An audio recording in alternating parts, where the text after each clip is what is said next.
Hello friends, എല്ലാവർക്കും നമസ്കാരം. നിങ്ങളേവരും കാത്തിരിക്കുന്ന നയനയുടെയും ആദർശിന്റെയും അപ്കമിംഗ് വിശേഷങ്ങളിലേക്ക് എല്ലാ കൂട്ടുകാർക്കും സ്വാഗതം. എല്ലാവർക്കും നല്ലൊരു ദിവസം ആശംസിച്ചുകൊണ്ട് തന്നെ നമുക്കിനി വരാനിരിക്കുന്ന അപ്കമിംഗ് വിശേഷങ്ങളിലേക്ക് തന്നെ കടക്കാം.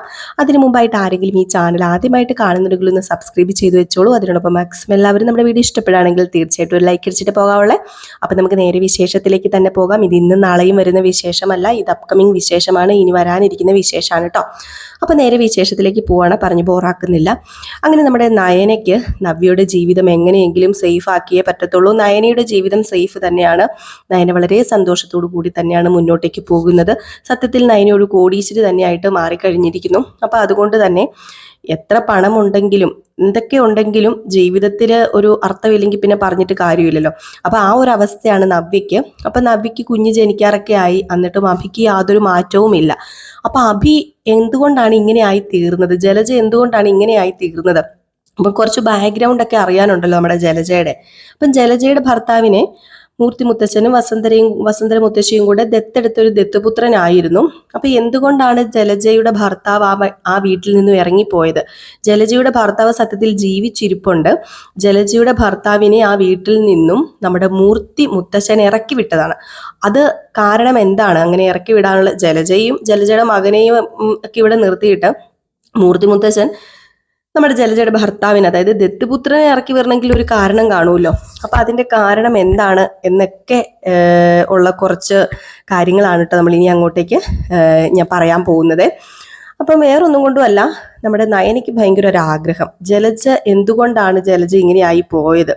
ജലജയുടെ ഭർത്താവ് ജീവിച്ചിരുന്നിട്ടും എന്തുകൊണ്ടാണ് ജലജയുടെ ഭർത്താവിന്റെ കൂടെ പോകാതെ ഇവിടെ നിൽക്കുന്നത്? എന്തിനാണ് ജലജയുടെ ഭർത്താവിനെ മൂർത്തി മുത്തച്ഛൻ അവിടെ നിന്ന് പറഞ്ഞു വിട്ടത്?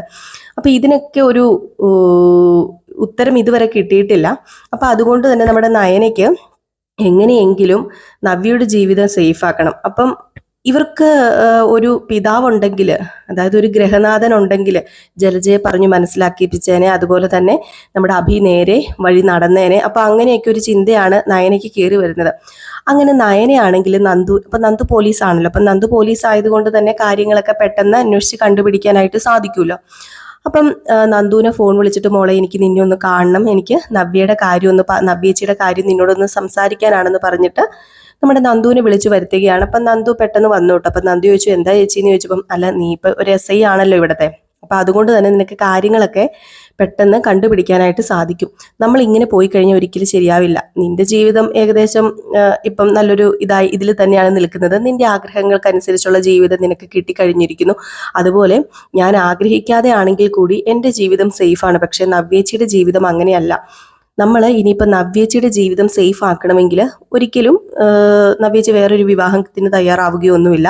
അനന്തപുരി തറവാട്ടിലെ അഭി തന്നെ ആയിരിക്കുമല്ലോ നമ്മുടെ നവ്യേച്ചിയുടെ ഭർത്താവ്. അപ്പം എങ്ങനെയെങ്കിലും അഭീനെ മാറ്റിയെടുക്കണമെങ്കിൽ ഒരാളെ നമുക്കിവിടെ കൊണ്ടുവരേണ്ടതായിട്ടുണ്ടെന്ന് പറഞ്ഞു. ആരെ കൊണ്ടുവരുന്ന കാര്യം ഈ പറയുന്നത്? അത് വേറെ ആരുമല്ല, അഭിയുടെ അച്ഛൻ ജീവിച്ചിരിപ്പുണ്ട്. അതായത് ജലജ അപ്പച്ചിയുടെ ഭർത്താവ് ജീവിച്ചിരിപ്പുണ്ട്. ആ ഭർത്താവിനെ തിരിച്ചിവിടെ കൊണ്ടുവരണം. ജീവിച്ചിരിപ്പുണ്ടോ അപ്പം ആ മനുഷ്യൻ? ജീവിച്ചിരിപ്പുണ്ട്. ആ മനുഷ്യൻ എന്തോ ഉപദ്രവകാരിയാണെന്നോ, അനന്തപുരി തറവാട്ടിൽ നിൽക്കാൻ പറ്റാത്ത വിധം അയാൾ എന്തൊക്കെയോ തറവാട്ടിൽ ചെയ്തു കൂട്ടിയെന്നൊക്കെയാണ് പറയുന്നത്. അപ്പൊ അതിന് പിന്നിലെ കഥ എന്താണെന്നൊന്നും അറിയില്ല. ഇപ്പൊ അദ്ദേഹം എവിടെയാണെന്ന് പോലും അറിയില്ല. ഞാൻ വേണമെങ്കിൽ കുറച്ച് ഡീറ്റെയിൽസ് ഒക്കെ എടുത്തു തരാം, നീ അത് വെച്ചൊന്ന് അന്വേഷിച്ച് കണ്ടുപിടിക്കണം എന്ന് പറഞ്ഞപ്പം തീർച്ചയായിട്ടും ഞാൻ കണ്ടുപിടിക്കാം. അല്ല ഇതുകൊണ്ട് വലിയ ഉപകാരം ഉണ്ടോ? ഇനിയിപ്പോൾ അയാളെ ഇവിടെ കൊണ്ട് ഇറക്കി കഴിഞ്ഞിട്ടുണ്ടെങ്കിൽ അതും വലിയൊരു ഉപദ്രവമായി തീരുമോ നയനേച്ചിന്ന് ചോദിക്കുമ്പം, അതൊക്കെ നമുക്ക് പിന്നെ എന്താണെന്ന് വെച്ചാൽ ചെയ്യാമല്ലോ, പിന്നെ നമുക്ക് എന്താണെന്ന് വെച്ചാൽ അറിയാമല്ലോ. ഇപ്പം ഏതായാലും ഒരു കാര്യം ചെയ്യാം, നമുക്ക് ചേച്ചിയുടെ ജീവിതം സേഫ് ആക്കാൻ വേണ്ടി ഇപ്പം അയാളെ കൊണ്ടുവന്നേ പറ്റൂ. അപ്പച്ചീനെയും അഭീനെയും അടക്കി നിർത്തണമെങ്കിൽ അവർക്ക് ഒരു അധികാരി വേണം, അവർക്കൊരു അവകാശി വേണം. അപ്പം അതുകൊണ്ട് തന്നെ അത് ഇപ്പം നമ്മളൊന്നും വിചാരിച്ചാൽ പറ്റില്ല.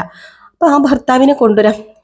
നമുക്കിപ്പം പറ്റത്തില്ലാത്ത കേസാണ്, അതുമല്ല വീട്ടിൽ കയറ്റാൻ പറ്റാത്ത കൂട്ടത്തിലുള്ളതൊക്കെ ആണെങ്കിൽ കൊണ്ടുവരണ്ട, ഒന്ന് അന്വേഷിക്കാമല്ലോ എന്നിങ്ങനെ പറയാണ്. അപ്പം ഈ വിവരം നമ്മുടെ ആദർശിനോടും നയന് പോയി പറയാണ്, എനിക്കിങ്ങനെ ചെറിയ ഇത് തോന്നുന്നുണ്ടെന്ന് പറഞ്ഞപ്പോഴത്തേക്കും ആദർശ് പറഞ്ഞു, വേണ്ട നയന, അതിൻ്റെ കാര്യമില്ല. കാരണം ഇവിടെ ഒരുപാട് ഉപദ്രവങ്ങൾ ചെയ്തു കൂട്ടിയിട്ടുള്ള ഒരാളാണ് ഈ പറഞ്ഞ ജലജ അപ്പച്ചിയുടെ ഭർത്താവ് എന്ന് പറയുന്ന ആള്.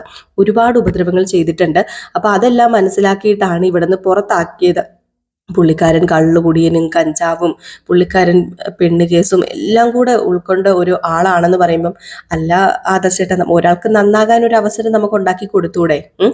എനിക്ക് തോന്നുന്നത് ജലജയപ്പച്ചിയുടെ ഈ സ്വഭാവം അനുസരിച്ച് ജലജയപ്പച്ചി കാരണമായിരിക്കാം ചിലപ്പം ആ മനുഷ്യൻ അങ്ങനെയായി തീർന്നത്.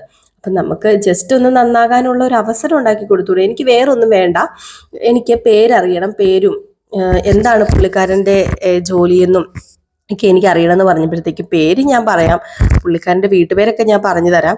വീട്ടുപേര് ഇവിടുത്തെ തന്നെയാണല്ലോ, വേറെ ഒരു വീട്ടുപേരും പുള്ളിക്കാരനില്ല കേട്ടോ. അപ്പം നമ്മുടെ നയന പറയുന്നുണ്ട് വീട്ടുപേര് പറയൊന്നും വേണ്ട ആദർശേട്ടൻ എന്താ പറയുന്നത്, ഈ വീട്ടുപേര് തന്നെയാണല്ലോ. ഈ വീട്ടുപേരൊക്കെ തന്നെയാണ്, എങ്കിലും പുള്ളിക്കാരൻ എവിടെയാണെന്നൊന്നും അറിയില്ല, ഈ നാട്ടിലില്ലെന്നാണ് അറിവ് ഇപ്പോൾ ഉള്ളത്. ഇനിയിപ്പോൾ എവിടെയാണെന്ന് അറിയില്ല, ഏതായാലും പ്രൊഫഷൻ ഇതൊക്കെയാണെന്നൊക്കെ പറഞ്ഞ് പേരൊക്കെ പറഞ്ഞു കൊടുത്തു കഴിഞ്ഞപ്പോഴത്തേക്ക് നമ്മുടെ നന്ദുവിനോട് ഡീറ്റെയിൽസ് ഒക്കെ പറയാണ് കേട്ടോ. അപ്പം ഇതിനിടയിൽ ജലജയോ അഭിയോ ഒന്നും അറിയുന്നില്ല, നവ്യയും അറിയുന്നില്ല കേട്ടോ. നവ്യയോടും പറയാതെയാണ് ജലജയുടെ ആ ഒരു പഴയ ഹസ്ബൻഡിനെ തേടി പുറപ്പെട്ടു പോകുന്നത്. അങ്ങനെ നമ്മുടെ നന്ദു കേസ് അന്വേഷിക്കുന്നത് പോലെ തന്നെ അന്വേഷിച്ച് കണ്ടുപിടിച്ചു ഈ പുള്ളിക്കാരനെ. ഏതായാലും ഈ പുള്ളിക്കാരനെ കണ്ടുപിടിച്ചപ്പോഴാണ് ഈ പുള്ളിക്കാരൻ അത്യാവശ്യം സാമ്പത്തികമുള്ള ഒരു മനുഷ്യനാണെന്നും ഈ പുള്ളിക്കാരൻ നല്ല ഡീസൻ്റ് ആയിട്ട് ജീവിക്കുന്ന ഒരാളാണെന്നും ഒക്കെ നമ്മുടെ നന്ദു തിരിച്ചറിയുന്നത്. അപ്പൊ എന്തുകൊണ്ടായിരിക്കാം ജലജ ഇങ്ങനെ ഒരു ഇതിൽ ചെന്ന് പെട്ടത്, ഇയാളെ പുറത്താക്കാൻ കാരണം എന്തായിരിക്കാം എന്നൊക്കെ അന്വേഷിക്കണമല്ലോ. അപ്പൊ നമ്മുടെ നന്ദു പോലീസിന്റെ വേഷം ഇട്ട് അന്വേഷിച്ച് കഴിഞ്ഞിട്ടുണ്ടെങ്കിൽ ശരിയാവില്ല. അപ്പൊ അതുകൊണ്ട് തന്നെ നന്ദു അല്ലാതെ പോയി അന്വേഷിക്കുകയും ഇയാളെ കണ്ട് ഇയാളോട് കൂടുതൽ സംസാരിക്കുകയും അതിനുള്ള സാഹചര്യങ്ങളൊക്കെ ഒരുക്കുകയും ഒക്കെ ചെയ്യുകയാണ്. അങ്ങനെ ഇയാള് ഒരു ദിവസമായി 2 ദിവസമായി അങ്ങനെ നന്ദുവായിട്ട് അത്യാവശ്യം കൂട്ടൊക്കെ ആയിട്ടോ. അപ്പം നന്ദുവായിട്ട് കൂട്ടൊക്കെ ആയി കഴിഞ്ഞപ്പോഴത്തേക്കും നന്ദുവിനോട് കാര്യങ്ങളൊക്കെ തുറന്നു പറയാവുന്ന ഒരു സാഹചര്യം ഉണ്ടാവുകയാണ്. ഇപ്പം കൂട്ടുകാർ തമ്മിൽ എല്ലാ കാര്യങ്ങളും തുറന്ന് പറയുമല്ലോ. അപ്പോൾ ആദ്യം അറിയില്ല നന്ദു ആരാണെന്നൊന്നും അയാൾക്ക്. അപ്പോൾ അയാൾ പറയുകയാണ്, എനിക്ക് നല്ലൊരു കുടുംബം ഉണ്ടായിരുന്നു, സത്യം പറഞ്ഞാൽ ഞാൻ അനാഥനായിട്ട് പോലും എന്നെ ദത്തെടുത്ത് വളർത്തിയത് നിങ്ങൾക്കൊക്കെ അറിയായിരിക്കാം, പേര് കേട്ട മൂർത്തീസ് ജ്വല്ലറിയുടെ അനന്തമൂർത്തിയാണ്. എൻ്റെ ദത്തെടുത്ത് വളർത്തിയതാണ്, എൻ്റെ വളർത്ത അച്ഛനാണ്. എനിക്ക് അച്ഛനോടൊരു വിരോധമില്ല, പക്ഷെ ആ വീട്ടിൽ നിന്നും എന്നെ ഇറക്കി വിട്ടതാണ്. അതിന് കാരണക്കാരി വേറെ ആരുമല്ല, എൻ്റെ ഭാര്യ തന്നെയാണ്. ഭാര്യ പറഞ്ഞ പല നുണകളൊക്കെ കേട്ട് വിശ്വസിച്ച് എൻ്റെ അച്ഛൻ എന്നെ അവിടെ നാട്ടി ഇറക്കി വിട്ടു. എനിക്ക് ഒരു പട്ടിയുടെ വില പോലും തന്നില്ല. ചെറുപ്പം മുതലേ ഞാൻ എൻ്റെ അച്ഛനെ കണ്ടു വളർന്നതാണ്. അതുകൊണ്ട് തന്നെ എൻ്റെ സ്വഭാവത്തിന് യാതൊരു മാറ്റവും വന്നിരുന്നില്ലായിരുന്നു. പക്ഷേ എൻ്റെ ജീവിതത്തിലേക്ക് എൻ്റെ ഭാര്യ എന്ന് കടന്നു വന്നോ അന്ന് മുതൽ എൻ്റെ സമാധാനം നഷ്ടപ്പെട്ടു. ആ സമാധാനം നഷ്ടപ്പെട്ടു സമാധാനത്തിന് വേണ്ടി ഞാൻ കൂട്ടുപിടിച്ചത് മദ്യത്തെയാണ്. ആ മദ്യം കുറച്ച് ഡോസ് കൂടി അതിൽ നിന്നും പല എന്താ പറയുക, ഞാൻ അഡിക്റ്റായി പോയിന്ന മയക്കുമരുന്ന് അങ്ങനെയുള്ള സംഭവത്തിലേക്കൊക്കെ ഞാൻ കടന്നു ചെന്നു. ഒരിക്കലും എന്നെ പറഞ്ഞു തിരുത്താൻ ഈ എൻ്റെ ഭാര്യ തയ്യാറായിരുന്നില്ല. എൻ്റെ ഭാര്യ ഒന്നും കൂടി ഞാൻ ഇതിലേക്ക് പോകാൻ വേണ്ടി ഓരോ കാര്യങ്ങൾ എന്നോട് പറഞ്ഞു തരികയും എന്നെ അസ്വസ്ഥതപ്പെടുത്തുകയും ഒക്കെ, നിരന്തരം അസ്വസ്ഥതപ്പെടുത്തുകയും ഒക്കെ ചെയ്തുകൊണ്ടിരുന്നു. അവൾ ചെയ്യുന്ന ഓരോ തെറ്റുകളും ഞാൻ ചൂണ്ടിക്കാണിച്ചിട്ടും അവൾ അത് എൻ്റെ മേലിൽ കൊണ്ടിടുകയാണ് ചെയ്തത്. അങ്ങനെ എൻ്റെ അച്ഛൻ എന്നെ തെറ്റുകാരനാക്കി. സത്യം പറഞ്ഞു കഴിഞ്ഞിട്ടുണ്ടെങ്കിൽ ഒരു പെണ്ണ് പറയുന്നതല്ലേ കൂടുതലും വിശ്വസിക്കത്തുള്ളൂ.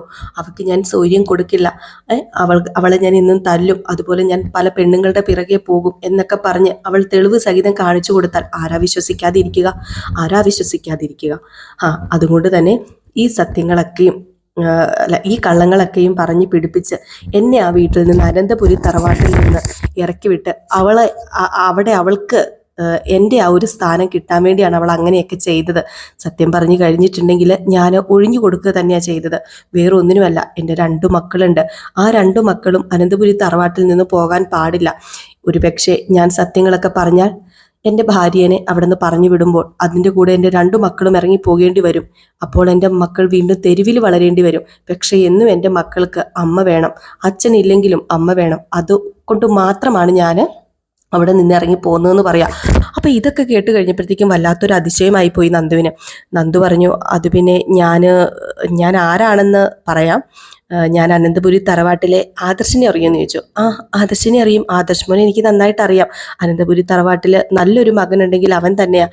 അവന് നല്ല ഇൻ്റലിജൻ്റ് ആയൊരു ആളാണ്. അത് മാത്രമല്ല, അവന് മൂർത്തീസ് ജ്വല്ലറിയുടെ ഏറ്റവും തലപ്പത്തിരിക്കുവാനുള്ള എല്ലാ അധികാരങ്ങളും അവകാശങ്ങളും ഉണ്ട്.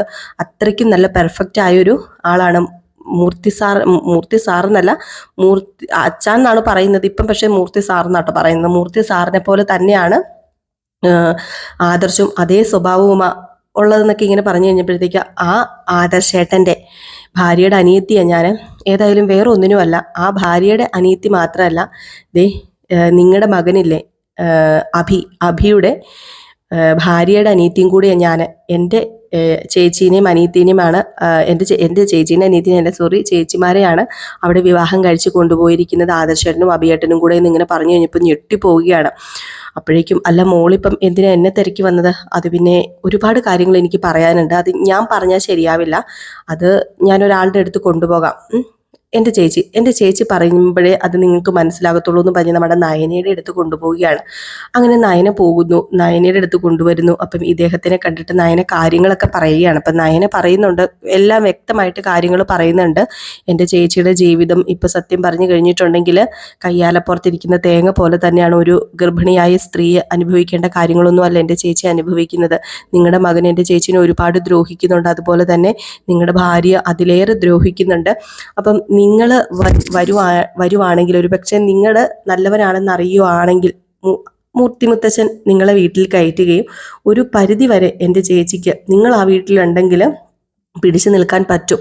അതുമല്ല, അഭിയെയും ജലജ അപ്പച്ചയും ഒക്കെ മാറ്റാൻ നിങ്ങളെ കൊണ്ട് മാത്രമേ സാധിക്കുകയുള്ളൂ. നിങ്ങൾ ഇങ്ങനെ പോയി കഴിഞ്ഞിട്ടുണ്ടെങ്കിൽ എങ്ങനെയാണ് ശരിയാകുന്നത്? അവരെ നേർവഴിക്ക് കൊണ്ടുവരണം, അഭിനെ നേർവഴിക്ക് കൊണ്ടുവരണം. പോട്ടെ, ജലജ അപ്പച്ചിയുടെ കാര്യം പോട്ടെ, പക്ഷെ നിങ്ങളുടെ മകനെ നിങ്ങൾ വിട്ട് കളയരുത്, നേർവഴിക്ക് കൊണ്ടുവരണം. നിങ്ങളൊരു മുത്തശ്ശനാകാൻ പോവുകയാണെന്നൊക്കെ പറയുമ്പോഴത്തേക്കും വല്ലാത്തൊരു എന്താ പറയുക സന്തോഷം അയാൾക്ക് തോന്നുകയും അങ്ങനെ അയാൾ നമ്മുടെ അനന്തപുരി തറവാട്ടിലേക്ക് ചെല്ലുകയും ചെയ്യുന്നുണ്ട്. നമ്മുടെ മൂർത്തിമുത്തച്ഛന് വല്ലാത്തൊരു അതിശയമായി പോവാണ് ഇയാൾ വന്ന് കയറുമ്പം. ഇറക്കിവിട്ട ആളാണ്, പെട്ടെന്ന് കാണുമ്പോഴത്തേക്കും വല്ലാത്തൊരു അതിശയം തോന്നുകയും വേറൊന്നും പറയുന്നില്ല, സ്വീകരിച്ച് അകത്ത് കയറ്റി ഇരുത്തുകയൊക്കെ ചെയ്യുന്നുണ്ട്. ഏതായാലും ഈ സമയം നമ്മുടെ നയനം മൂർത്തിമുത്തച്ഛനോട് കാര്യങ്ങളൊക്കെ പറഞ്ഞ് മനസ്സിലാക്കുകയും അങ്ങനെ അയാള് നമ്മുടെ അനന്തപുരി തറവാട്ടിൽ തുടർന്ന് പോവുകയും ചെയ്യുകയാണ്. അപ്പം നമ്മുടെ ജലജ എവിടെയുണ്ട്? ജലജയ്ക്കാണെങ്കിൽ ഇങ്ങേര് വരുന്ന ഒരു അസ്വസ്ഥത തന്നെയാണ്. ജലജ കുറെ കള്ളത്തരങ്ങളൊക്കെ പറഞ്ഞു പിടിപ്പിച്ചതാണെന്ന് മൂർത്തിമുത്തച്ഛൻ അറിയുമ്പോഴേക്കും അവിടെ സത്യം പറഞ്ഞു കഴിഞ്ഞിട്ടുണ്ടെങ്കിൽ ജലജയുടെ സ്ഥാനം തെറിക്കുകയാണ്. അപ്പം ജലജയ്ക്ക് ഇനി ഈ തറവാട്ടിൽ നിൽക്കണമെങ്കിൽ നിന്റെ ഭർത്താവ് നിന്റെ കൂടെ തന്നെ ഉണ്ടാകണം. എൻ്റെ മകനാണവന്, എൻ്റെ വളർത്തുമകനാണെങ്കിലും ആയിക്കോട്ടെ, എൻ്റെ വളർത്തുമകനാണവന്. അവനില്ലാത്ത സ്ഥാനം എന്തിനാണ് നിനക്ക് ഇവിടെ എന്നുള്ളൊരു ചോദ്യമൊക്കെ വരുന്നുണ്ട് കേട്ടോ. ഏതായാലും ഇതൊക്കെ കോർത്തിണക്കിക്കൊണ്ട് അടിപൊളി വിശേഷങ്ങളൊക്കെ ആട്ടോ വരാനിരിക്കുന്നത്. അപ്പോൾ എല്ലാവരും മിസ് ചെയ്ത് കളയാതെ കാണുക കേട്ടോ. അപ്പോൾ ഇത് ഇന്നും നാളെയും വരുന്ന വിശേഷമല്ല, വരാനിരിക്കുന്ന അപ്കമിങ് വിശേഷങ്ങളാണ്. അപ്പോൾ എനിക്ക് പ്രത്യേകിച്ച് പറയാനുള്ളത്, അപ്കമിങ് വിശേഷങ്ങൾ കേൾക്കാൻ താല്പര്യമുള്ളവരാണെങ്കിൽ മാത്രം കേൾക്കുക കേട്ടോ. അപ്പോൾ വേറെ ഒന്നുമല്ല, ചിലവർക്ക് ഇത് വരാനിരിക്കുന്ന കഥകളൊക്കെ കേൾക്കാൻ ഇഷ്ടമില്ലാത്തവരുണ്ടെങ്കിൽ നിങ്ങൾ സ്കിപ്പ് ചെയ്ത് പോകുക. ഫുൾ വിശേഷവും പ്രമോ വിശേഷവും ഒക്കെ നമ്മൾ നമ്മുടെ മെയിൻ ചാനലിൽ ഇടുന്നുണ്ട്. ഇതൊരു ഇഷ്ടക്കേടായിട്ട് ഞാൻ പറയുന്നതല്ല, ഞാൻ സന്തോഷത്തോടു കൂടി പറയുന്നതാണ്. ആവശ്യക്കാർ മാത്രം കേൾക്കുക, ആവശ്യമില്ലാത്തവർ കേൾക്കാതിരിക്കുക കേട്ടോ. അപ്പോൾ എല്ലാവർക്കും വീണ്ടും നല്ലൊരു ദിവസം ആശംസിച്ചുകൊണ്ട് നിർത്തുന്നു. നെക്സ്റ്റ് വീഡിയോ ആയിട്ട് വരുന്നവരെ എല്ലാവർക്കും ടാറ്റാ ബൈ ബൈ.